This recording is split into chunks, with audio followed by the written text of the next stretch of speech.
হযরত জিবরাইল আলাইহিস সালাতু ওয়াস সালাম বললেন, ইয়া রাসূলুল্লাহ, ইয়া হাবিবাল্লাহ, গো নবীজি, এরা হচ্ছে সুদখোর, দুনিয়ায় সুদ খেয়েছে। সুদ খাওয়ার কারণে আল্লাহ রাব্বুল আলামিন তাদের পেটটাকে এত বড় করে দিয়েছেন। শুধু তাই নয়, নবীজি বলেন এদের পেটের ভিতরে শুধু সাপ আর সাপ। নাউজুবিল্লাহ পড়েন। হাদিসের বর্ণনা এসেছে, বুখারীর বর্ণনা, সহিহ হাদিস, যে এত বড় পেট, সাপগুলা ভিতরে এত বড়, পেটের বাইরে থেকে ভিতরের সাপগুলা দেখা যাচ্ছে। নাউজুবিল্লাহ পড়েন। কি খাচ্ছেন বাবা? এই সম্পদ কার জন্য? সন্তানের জন্যই তো। আমরা যা কিছু করি কাদের জন্য? সন্তানের জন্য। কিন্তু আপনার কি অবস্থা হবে? সন্তান তো আপনি মারা গেলে, অনেক সন্তান আছে কবর জিয়ারত এখন মানতেছে না, সে আপনার কবরও জিয়ারত করবে না।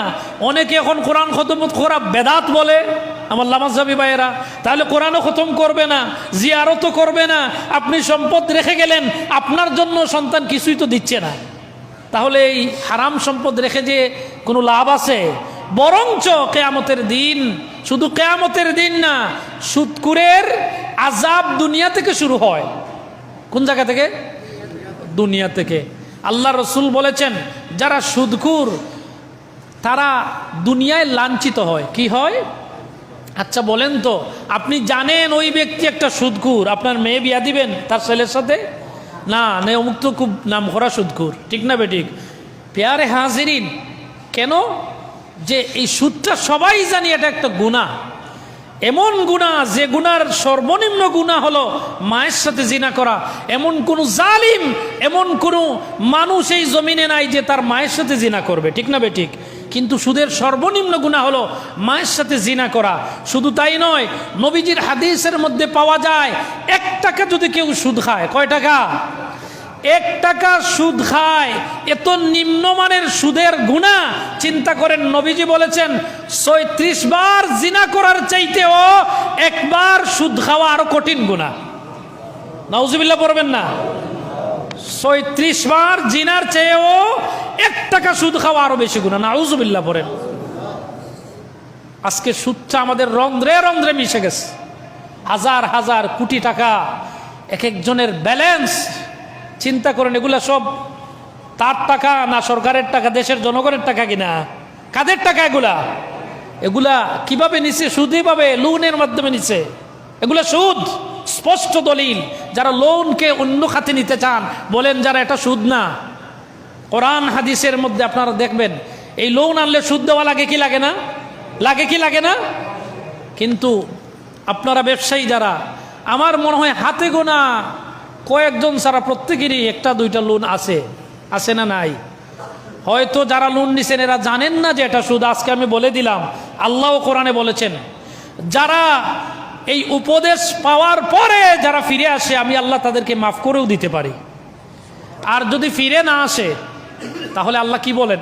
কোরআনে আছে, এই আমাদের তিলাওয়াতকৃত আয়াতে, فمن جاءه موعظة من ربه فانتهى فله ما سلف وأمره إلى الله ومن عاد فأولئك أصحاب النار هم فيها خالدون। আল্লাহ রাব্বুল আলামিন বলছেন, যারা সুদ সম্পর্কে উলামায়ে কেরাম থেকে অথবা কোরআন থেকে যখন তারা উপদেশ পেয়ে যায়, উপদেশ যদি মেনে নেয় আর এই কাজগুলো ছেড়ে দেয়, তাহলে আল্লাহ রাব্বুল আলামিন তাকে কি করবেন আল্লাহই ভালো জানেন। এটা স্পষ্ট করেন নাই। আল্লাহ মাফ করতেও পারেন, নাও করতে পারেন। যদি তওবা করার মতো করতে পারো, হয়তো আল্লাহ মাফ করতেও পারেন। আর যদি কেউ এই কথাগুলো শোনার পরেও সুদের মধ্যে সে নিমজ্জিত থাকে, তাহলে আল্লাহ বলেন, ওয়ামান আদা ফাউলাইকা আসহাবুন নার। আল্লাহ বলেন ওই ব্যক্তি তার জায়গা জাহান্নামের আগুনে যেন বানাইলো।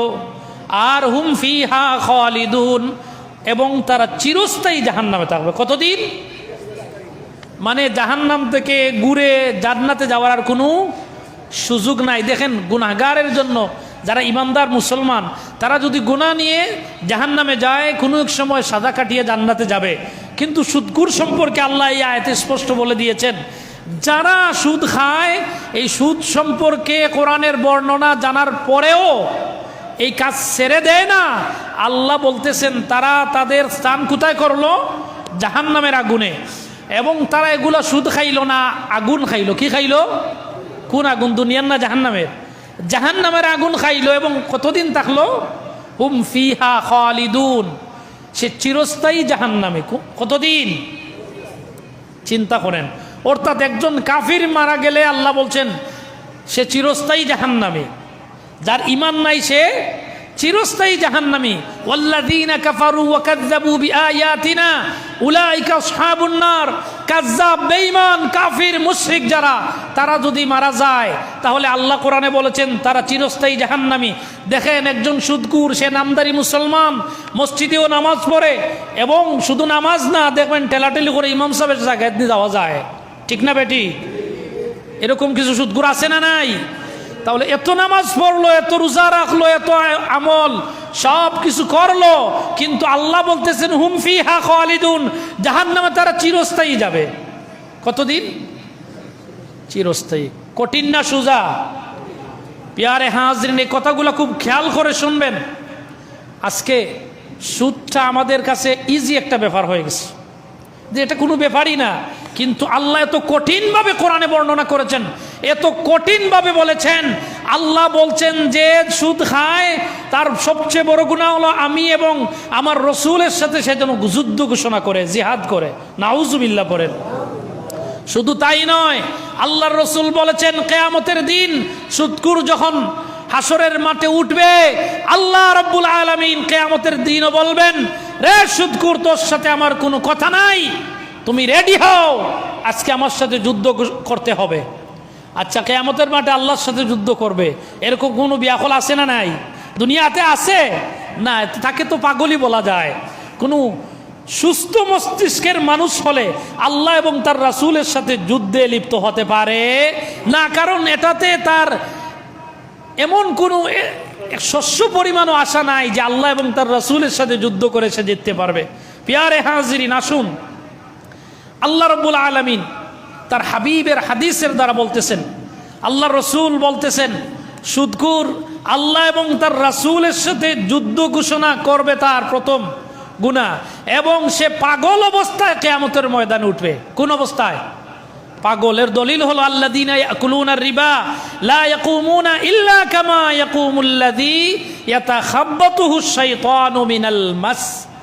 আসলে মানুষের উপর যখন শয়তান বর করে, যেরকমভাবে একজন জিন বর করলে একজন স্বাভাবিক, একজন সাধারণ মানুষ সে সুস্থ ছিল, কিন্তু জিন বর করার পরে সে অস্বাভাবিক হয়ে যায়। সে এখন কি করতেছে, মানে তার কথাবার্তা সব কিছু আচরণবিধি তার পরিবর্তন হয়ে যায়। ঠিক তেমনিভাবে যখন একজন শয়তান একজন মানুষের উপর বর করে, আল্লাহর কোরআন বলতেছে সেই সুদখোর হয়। নাউজুবিল্লাহ পড়েন। সুদখোর কখন হয়? যখন সুদখোরের মাথায় শয়তান বর করে, তখন কি হয়? সুদখোর হয়। এর মানে হলো সে এই কাজগুলা করে সুস্থ অবস্থায় না, সুস্থ অবস্থায় না, সে পাগল অবস্থায় করে। কারণ কোনো মানুষ নিজের ভালো সবাই বুঝে। আমরা একটা কথা বলি, পাগলেও নিজের ভালো বুঝে, কিন্তু পবিত্র কোরআনে স্পষ্ট বর্ণনা থাকার পরেও যে সুদ খায়, বোঝা গেল তার মাথায় শয়তানে প্রস্রাব করে দিয়েছে। ঠিক না বেঠিক? তাহলে এই সুদ খাওয়া যাবে না, এটা হারাম, সুস্পষ্ট হারাম। 3 নাম্বার, আল্লাহ রসুল বলতেছেন কিয়ামতের দিন সুদখোর কিয়ামতের মাঠে উঠবে তার গলায় ফাঁস লাগানো অবস্থায়। কি লাগানো? গলায় ফাঁস লাগার পরে তার গলার একটা গেরগেরি ডাক শোনা যায় কিনা দেখবেন। সুদখোর যারা, আল্লাহ রসুলের আরও একটি হাদিস আছে, যখন সাকরাত শুরু হয় সুদখোরের গলার আওয়াজ এত বড় হয় অনেক দূর থেকেও তার গলার গেরগেরি আওয়াজ শোনা যায়। ঠিক না বেঠিক? আর আল্লাহ রসুল বলছেন কিয়ামতের দিনও এরকম, যেমন তাকে কেউ গলায় ফাঁস লাগিয়ে রেখেছে, এই অবস্থায় আল্লাহর সামনে সে কিয়ামতের দিন দাঁড়াবে। নাউজুবিল্লাহ পড়েন। শুধু তাই নয়, আল্লাহর নবী বলেছেন সুদখোরের রিজিকটা পুরোপুরি হারাম। নাউজুবিল্লাহ পড়েন। আল্লাহ প্রত্যেকটা প্রাণীকে সৃষ্টি করার পরে সে মুসলমান হোক, বিধর্মী হোক, কাফির হোক, প্রত্যেকের রিজিক দিয়েছেন কিনা? প্রত্যেকের জন্য রিজিক দিয়েছেন, হালাল রিজিক দিয়েছেন যারা ইমানদার তাদেরকে।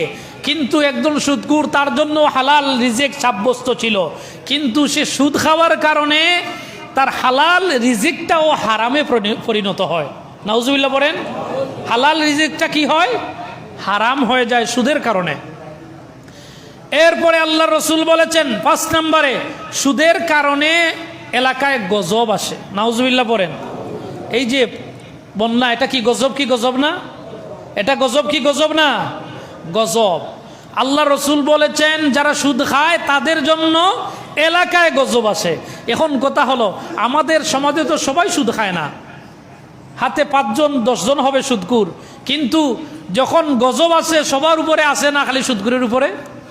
সবার উপরে। তাহলে বোঝা গেল সুদখোরের কারণে যারা ভালো মানুষ তাদের উপরেও গজব আসে কি আসে না? এজন্য আমাদের উচিত হলো যারা সুদ খায় আমরা জানি, তাদেরকে কোরআনের এই আয়াতগুলো স্পষ্টভাবে দলিলগুলা তাদের সামনে পেশ করা আর তাদেরকে ওসিয়ত করা, বাবা সুদটা ছেড়ে দাও, সুদের এত বড় গুনাহ, এগুলো বোঝানোর দরকার আছে না নাই? আছে। 6 নম্বর হলো সুদখোরের জন্য এলাকায় দুর্ভিক্ষ হয়। নাউজুবিল্লাহ পড়েন। দুর্ভিক্ষ আসে। সময় কমের জন্য আমি সংক্ষিপ্তভাবে আমি ব্যাখ্যায় যাচ্ছি না। 7 নম্বর, সুদখোর মারা গেলে আল্লাহ রাব্বুল আলামিন তার কবরের মধ্যে সাপ দেন। কি দেন? ইমাম গাজ্জালি রহিমাহুল্লাহ তার কিতাব ইসলাহে নফস এর মধ্যে উনি লিখেছেন, বাগদাদের কোনো এক জায়গায় একজন মানুষ মারা গেল, তার জন্য কবর খনন করা হলো। দেখা গেল কিছু কবর খনন করার পরে কবরের ভিতরে সাপ দেখা যায়। নাউজুবিল্লাহ পড়েন। যারা কবর করছিল তারা সাপ দেখলে আর কি কবর করা যাবে, দৌড়ে ফেলাইয়া গেছে। এইভাবে 3টা কবর করেছে, 3টাতেই সাপ। এখন তারা ইমাম গাজ্জালির কাছে চলে গেল যে, হে আল্লাহর ওলি, আমাদের এলাকায় একজন মানুষ মারা গেছে, তার জন্য কবর করলাম, কিন্তু প্রত্যেকটা কবরে সাপ দেখা যায়। ইমাম গাজ্জালি বললেন, এই ব্যক্তির দুনিয়ার আমল কি ছিল, সে কি কাজ করত? সবাই বলল, সে সুদের কারবার করত। কিসের কারবার? সুদের কারবার। ইমাম গাজ্জালি বললেন, যদি সে সুদের কারবার করে থাকে, দুনিয়ার যেখানেই তার জন্য কবর করা হবে সেখানেই সাপ আছে না নাই? আস। এজন্য তাকে সে সাপের খাবার, তাকে সাপের মুখেই রেখে আস। নাউজুবিল্লাহ পড়েন। তাহলে বোঝা গেল সুদখোরের কবরে সাপ আছে না নাই? শুধু কবরে না, আল্লাহ রসুলের হাদিস তার পেটেও সাপ আছে। এমনকি হাদিসের মধ্যে পাওয়া যায় 99টা সর্প তাকে 24 ঘন্টা কবরের মধ্যে সুবল দিতে থাকবে। নাউজুবিল্লাহ পড়েন। শুধু তাই নয়, সুদখোর এত খারাপ, দেখেন আল্লাহ রসুল বলতেছেন। 8 নম্বর হলো, সে মায়ের সাথে জিনা করে। নাউজুবিল্লাহ পড়েন।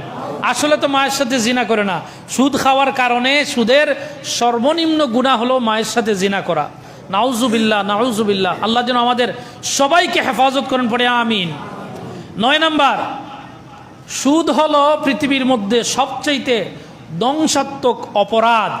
যে অপরাধের কারণে হাদিসে পাওয়া যায় নিজে ধ্বংস হয়, তার গোটা পরিবার ধ্বংস হয়, এমনকি কিয়ামত পর্যন্ত তার মধ্যে যত তার পরবর্তী জেনারেশন যারা আসবে, একজন সুদ খেয়েছিল কিন্তু দেখা গেছে জেনারেশন বাই জেনারেশন এই সুদের কারণে আযাবের মধ্যে, গজবের মধ্যে পতিত হয়।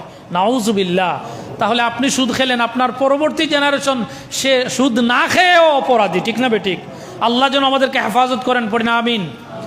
10 নম্বর, কিয়ামতের দিন সুদখোর যারা, আল্লাহ রসুল সাল্লাল্লাহু আলাইহি ওয়াসাল্লাম মেরাজে গেছেন, দেখেছেন যে সুদখোর একটি রক্তের নদীতে সাঁতার কাটতেছে। কি নদী? পানি না, রক্তের নদী। সে যখন কিনারে যায়, দেখা গেল কিনারে কয়েকজন মানুষ দাঁড়ানো, কিনারে গিয়ে উঠতে চায়, তখন মুঠা পাথর নিয়ে আবার সুদখোরের মাথায় আঘাত করা হয়। মাথাটা সেপটা হয়, তার মগজ বেরিয়ে যায়, আবার মগজগুলা জোড়া লেগে যায়, সে আবার সাঁতরাইয়া ওই পারের দিকে যায়। এইভাবে তার আযাব চলতেই থাকে। নাউজুবিল্লাহ পড়েন। 11 নম্বর, জি শেষ করলাম। 11 নম্বর, সুদখোর 24 ঘন্টা আল্লাহ এবং তার রাসূলের অভিশাপের মধ্যে থাকে। নাউজুবিল্লাহ পড়বেন না। যার জীবনের 24টা ঘন্টা নবীর অভিশাপ, আল্লাহর অভিশাপ, সে কি ভালো থাকতে পারে? 24টা ঘন্টা অভিশাপ, শুধু সুদঘুরের উপর না। এই 11 নম্বরের হাদিসের মধ্যে এসেছে, আল্লাহ রসুল বলেছেন 4 ব্যক্তির কথা। কয় ব্যক্তি? 1 নম্বরে যে সুদ দেয়, 2 নম্বরে যে সুদ খায়, 3 নম্বরে যে সুদ লিখে, আর 4 নম্বরে একজন সাক্ষীও লাগে কিনা। তাহলে সাক্ষী যিনি হয়তো 500 টাকা পাইছেন, অথবা 1 কাপ চা খাইয়া সাক্ষী, সুদের সাক্ষী, নাউজুবিল্লাহ। কিন্তু কিয়ামতের দিন সুদের সাক্ষী হওয়ার কারণে উনিও জাহান্নামী হবেন। কিয়ামতের দিন যিনি সুদ লিখেছেন, বিশেষ করে যারা সুদী ব্যাংকে চাকরি করেন, সুদ লিখেন, এদের ব্যাপারে খুব কঠিন হুঁশিয়ারি আমি দিয়ে দিলাম। আপনাদের ইচ্ছা, আপনারা ছাড়তেও পারেন, লিখতেও পারেন। আল্লাহ রসুল এই হাদিসের মধ্যে বলেছেন, যারা সুদ খায়, সুদ দেয়, সুদ লিখে, সুদের সাক্ষী, সবাই অপরাধী। সবাই কি? অপরাধী। আল্লাহ আমাদেরকে হেফাজত করুন, পরে আমিন। 12 নম্বর, এই যে আমি আগে বলে দিয়েছি যে 1 দিরহাম বা 1 টাকা সুদ খাওয়া একজন মানুষ 36 বার জিনা করার চাইতেও বড় অপরাধ। নাউজুবিল্লাহ, আল্লাহ যেন হেফাজত করেন। 13 নম্বর, সুদ খাওয়া অবস্থায় কেউ যদি মারা যায়, আল্লাহর হক হলো তাকে জাহান্নামে দেওয়া। নাউজুবিল্লাহ পড়েন। চিন্তা করেন, কেউ যদি সুদ খাওয়া অবস্থায় মারা যায়, আল্লাহর হক কি? তাকে কোথায় দেওয়া? জাহান্নামে দেওয়া। তাহলে তার জান্নাতের কোনো আশা আছে? আশা নাই। প্যারে হাজির। 14 নম্বর, এই যে আমাদের বর্তমান সমাজে আল্লাহ রসুল বলেছেন, এক সময় কিয়ামতের পূর্বে সুদ এমনভাবে বেড়ে যাবে, দেখা যাবে সমাজের সব মানুষই কোনো না কোনোভাবে সুদের সাথে জড়িত হয়ে গেছে, অথবা সুদ যদি নাও খায়, সুদের হাওয়াও তার গায়ে লাগবে। কিভাবে? যেমন একজন সুদখোর, আমি তো চিনি না, আমাকে 100 টাকা হাদিয়া দিলেন। কি দিলেন? এই টাকাটা সুদের, এটা কি না? হালাল না। এই 100টা টাকা কিন্তু আমার জন্য হালাল, যদিও উনি সুদ খান, আমি তো জানি না, কিন্তু এই যে আমি 100 টাকা খাইলাম, সুদের হাওয়াটা আমার গায়ে লাগছে। এজন্য চিন্তা করেন, একজন সুদখোর পুরো সমাজটাই নষ্ট করতে পারে। আল্লাহ যেন হেফাজত করেন, পড়ে আমিন। এরপরে আল্লাহ রসুল সাল্লাল্লাহু আলাইহি ওয়াসাল্লাম শেষ কথা যে কথা বলেছেন, যে সুদ যারা খায় তারা মনে করে যে সুদে সম্পদ বৃদ্ধি পায়। আল্লাহ কোরআনে বলেছেন, ইয়ামহাকুল্লাহুর রিবা ওয়া ইউরবিস সাদাকাত। কোরআনের আয়াত, সূরা বাকারা। আমরা মনে করি সুদে সম্পদ বাড়ে। আল্লাহ বলেন, সুদে সম্পদ বাড়ে না, সুদের সম্পদ কমে আর সদকায় সম্পদ বাড়ে। সুবহানাল্লাহ বলেন। আমরা উপস্থিত সময় দেখি আসলে বাড়ে, আসলে বাড়ে না তো। কারণ আমার সব কিছু যেখানে নষ্ট হয়ে যায়, সেখানে বাড়লো কিভাবে? এজন্য আল্লাহর কোরআন বলতেছে, সুদ যারা খায় তাদের সম্পদ বাড়ে না, কমে। কমার মানে অর্থ হলো, আল্লাহ রসুল সাল্লাল্লাহু আলাইহি ওয়াসাল্লাম থেকে হাদিস, এবং এই আয়াতের তাফসীরের মধ্যে ইবনে কাসির রহমতুল্লাহি আলাইহি বলেন, সুদ যদিও তার টাকা বাড়তেছে, কিন্তু এই ব্যক্তির গোটা জীবন এবং তার মৃত্যুর সময় তার কবর, হাসর, ফুলসিরাত সব ঘাট সুদের কারণে নষ্ট হয়ে যায়। এর মানে হলো তার সাময়িক লাভ আছে, কিন্তু পরকালীন জীবন তার বরবাদ। আসল জীবন কোনটা? পরকালীন জীবন। এজন্য তার আসল জীবন যেহেতু বরবাদ হয়ে গেছে, তাহলে এই সুদের দ্বারা আল্লাহ বলতেছেন কোনো লাভ নাই। ঠিক না ঠিক? এজন্য আমরা সবাই চেষ্টা করব, আমরা যারা সুদের মধ্যে আছি, আমরা সুদ পরিত্যাগ করব এবং